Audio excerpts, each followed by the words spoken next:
পৃথিবীর কোন নদী উল্টো দিকে প্রবাহিত হয়? মিসিসিপি নদী, সিন্ধু নদী, নীল নদ, আমাজন।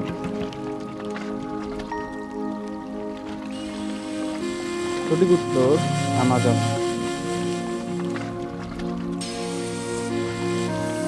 বিশ্বের সবচেয়ে শুষ্ক জায়গা কোনটি? সাহারা মরুভূমি, আতাকামা মরুভূমি, গোবি মরুভূমি, সিন্ধি মরুভূমি।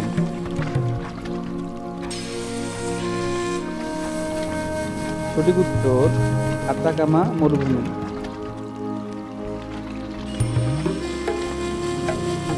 কোন পাখি তার পুরো জীবন আকাশে কাটায়? Eagle, hummingbird, Swift, Chandrakona. সঠিক উত্তর সুইফট।